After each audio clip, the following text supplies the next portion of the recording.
ഞങ്ങൾ ഇന്നൊരു ചെറിയ യാത്ര പോവാണ്. ഞങ്ങൾക്ക് എറണാകുളം വരെ പോകേണ്ട ഒരു ചെറിയ ആവശ്യമുണ്ട്. അപ്പം നമുക്ക് അവിടെ വെച്ച് കാണാം. അങ്ങനെ ഞങ്ങൾ വീട്ടിൽ പോയിട്ട് വല്യമ്മേനെയും ചേച്ചീനെയും ചേച്ചിയുടെ കുട്ടിയും ഏട്ടനെയും കൂട്ടിയിട്ടാണ് യാത്ര പുറപ്പെട്ടത്. അങ്ങനെ ഞങ്ങൾ ഏകദേശം അവിടെ എത്താനായി. ഞങ്ങൾ നേരെ പോയത് ലുലുവിലേക്കാണ്. അവിടെ എത്തുന്നവരെയും കിടന്നിട്ടുണ്ട്. അവന് യാത്ര പോകുമ്പോൾ അങ്ങനെയാണ് കിടക്കുക ചെയ്യുക. പിന്നെ ഇറങ്ങിക്കഴിഞ്ഞാൽ ഭയങ്കര പവറാണേനും. അങ്ങനെ ഞങ്ങൾ വണ്ടിയൊക്കെ പാർക്കിംഗ് ഏരിയയിലേക്ക് പോയി പാർക്ക് ചെയ്തു. അവിടുന്ന് ഇറങ്ങി നടക്കുകയാണ്. അങ്ങനെ ഞങ്ങൾ മുകളിലേക്ക് പോവുകയാണ്. അപ്പോൾ കുട്ടു ഫോട്ടോയിൽ പെട്ടില്ല കാരണം വീണ്ടും ഞങ്ങളുടെ അടുത്തേക്ക് വന്നിട്ട് ചിരിച്ചു നിൽക്കുകയാണ്. ആ കുഞ്ഞരിപ്പ. അങ്ങനെ ഞങ്ങൾ ബാഗുകളൊക്കെ ഉള്ള ഭാഗത്തേക്കാണ് എത്തിയിട്ടുണ്ടായിരുന്നത്. ഇതൊക്കെ ഓഫറുകളുടെ ബാഗാണ് കേട്ടോ. 60%, 50%. ട്രോളികളും അങ്ങനെ തന്നെയാണ് കേട്ടോ. വേഗം ഏട്ടനെ വിളിച്ചു കൊണ്ടുപോകുന്നുണ്ട് കേട്ടോ. ഇവിടേക്കാണ് പോയിട്ടുണ്ടായിരുന്നത്. കുറേ നേരം അതിലൊക്കെ മുകളിലെത്തി കുറേ നേരം അവിടെ നിന്നു. അത്യാവശ്യം തിരക്കൊക്കെ ഉണ്ടായിരുന്നു ഞങ്ങൾ പോയ സമയത്ത്. ഇങ്ങനെ കാണുമ്പോൾ നമുക്ക് തിരക്ക് അറിയുന്നില്ല, പക്ഷെ അകത്തേക്ക് പോകുമ്പോൾ തിരക്കൊക്കെ ഉണ്ടായിരുന്നു. ഞങ്ങൾ അവിടുന്ന് ഭക്ഷണമൊക്കെ കഴിച്ച് ഇറങ്ങിട്ടോ. എന്നിട്ട് ഞങ്ങൾ കല്ലൂർ സ്റ്റേഡിയത്തിൻ്റെ അവിടെ വണ്ടി പാർക്ക് ചെയ്തിട്ട് കുറച്ച് നടന്നു നമ്മുടെ മെട്രോയിലേക്ക് നടക്കുക ചെയ്തു. അങ്ങനെ ഞങ്ങൾ പിന്നെ ടിക്കറ്റൊക്കെ എടുത്തു. മെട്രോയിൽ കയറാൻ വേണ്ടിയിട്ട് പോവുകയാണ്.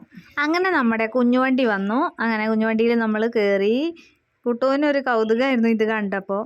അങ്ങനെ ഞങ്ങൾ അതിനകത്തൊക്കെ തിരക്കൊക്കെ ഉണ്ടായിരുന്നു. അപ്പം ഞങ്ങളിങ്ങനെ പോയി. കുട്ടിങ്ങനെ പുറത്തേക്ക് നോക്കിയിട്ട് ഈ കാഴ്ചകളൊക്കെ നന്നായി ആസ്വദിക്കായിരുന്നു കേട്ടോ.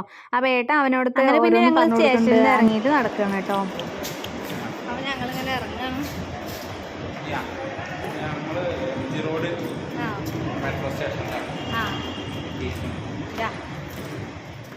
പിന്നെ നമ്മൾ അവിടുന്ന് ഓട്ടോയിൽ കയറി മറൈൻ ഡ്രൈവിലേക്ക് പോയിക്കൊണ്ടിരിക്കുകയാണ്. അങ്ങനെ ഞങ്ങൾ മറൈൻ ഡ്രൈവിലെത്തി. വെള്ളമൊക്കെ കുടിച്ചു. അങ്ങനെ കുറച്ച് നേരം അതിലൂടെ നടന്നു. അപ്പോൾ നല്ല വെയിലൊക്കെ ഉണ്ടായിരുന്നു, പക്ഷേ ഇടയിലൊക്കെ വെച്ചിട്ട് മരങ്ങളൊക്കെ ഉള്ള കാരണം ഞങ്ങൾ അതൊക്കെ ആസ്വദിച്ചിട്ട് കുറച്ച് നേരം ഇരുന്നിട്ടൊക്കെ അങ്ങനെ ഇങ്ങനെ കാഴ്ചകളും കണ്ട് ആളുകളെയൊക്കെ കണ്ട് നടക്കുമ്പോൾ അതും മനസ്സിനൊരു സന്തോഷം. കുറേ പേരെ കാണുന്നു, നമ്മൾ കുറേ കാഴ്ചകൾ കാണുന്നു. അപ്പോൾ നമുക്കതൊക്കെ ഒരു മനസ്സിന് കുറേ നേരം അങ്ങനെ നടന്നു. അപ്പോൾ അങ്ങനെ ഞങ്ങൾ നടക്കുമ്പോഴാണ് ഈ ഒരു ചേച്ചീനെ കണ്ടത്. ചേച്ചി അവിടെ കുറച്ച് പേർക്ക് ഫോട്ടോസ് എടുത്ത് കൊടുക്കുമായിരുന്നു. അപ്പോൾ ഞങ്ങൾ പോയി സംസാരിച്ചിട്ടുണ്ടായിരുന്നു. അപ്പോൾ അവിടുന്ന് നമുക്ക് ഫോട്ടോ എടുത്തിട്ട് ഫോണിലേക്ക് അയച്ചു തരാണ്. 25 രൂപയായിരുന്നു ചാർജ്. ചേച്ചി ഞങ്ങൾക്ക് 100 രൂപയ്ക്ക് 5 ഫോട്ടോസ് തന്നെ അയച്ചു തന്നിട്ടുണ്ടായിരുന്നു. പിന്നെ ഞങ്ങൾ സംസാരിച്ചപ്പോഴാണ് അവർ ഫാമിലി ആയിട്ടാണ് ഇവിടെ ഫോട്ടോ എടുത്തെടുക്കാൻ വന്നിരിക്കണമെന്ന് അറിഞ്ഞത്.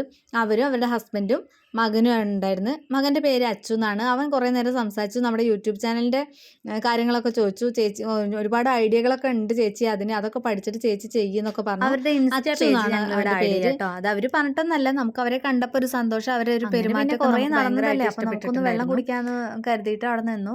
അപ്പോൾ ഇവിടെ ഇവൻ്റെ ഒരു പെർഫോമൻസ്. അപ്പോൾ ഞങ്ങൾ അത് നോക്കി നിന്ന്. നമ്മളൊക്കെ അങ്ങനെ ചെയ്തിട്ടുണ്ടെങ്കിൽ ഒരുപാട് പാക്കറ്റ് വാങ്ങി വെക്കേണ്ടി വരും വീട്ടിൽ.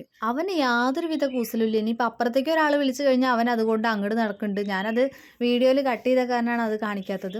അവൻ അത്രയും കോൺസെൻട്രേറ്റ് ചെയ്തിട്ടാണ് ആ കാര്യം ചെയ്യുന്നത്. പക്ഷെ അതിനിടയ്ക്ക് അപ്പുറത്തുനിന്ന് അവർ വിളിച്ചാൽ പോലും അവനത് ശ്രദ്ധിക്കുന്നുണ്ടായിരുന്നു. ഞാനൊക്കെ എങ്ങനെ ചെയ്തിട്ടുണ്ടായിരുന്നെങ്കിൽ 2 ഗ്ലാസ്സും അപ്പുറം കിടന്നുണ്ടായി ചില്ലൊക്കെ പൊട്ടി ആകെ തരും. അങ്ങനെ ഞങ്ങൾ ഈ കാഴ്ചകളൊക്കെ കണ്ട് വെള്ളം കുടിച്ചു, ഐസ്ക്രീമൊക്കെ കഴിച്ച് കുറച്ച് നേരം കൂടി അത് കൂടെ നടന്ന് പർച്ചേസ് ചെയ്തിട്ട് ഞങ്ങൾ വീട്ടിലേക്ക് വന്നു. രാത്രി കുറച്ച് വൈകിട്ടുണ്ടായിരുന്നു കേട്ടോ വീട്ടിലെത്താൻ വേണ്ടിയിട്ട്. അപ്പോൾ ഇന്നത്തെ വീഡിയോ ഇത്രയേ ഉള്ളൂ. ബൈ.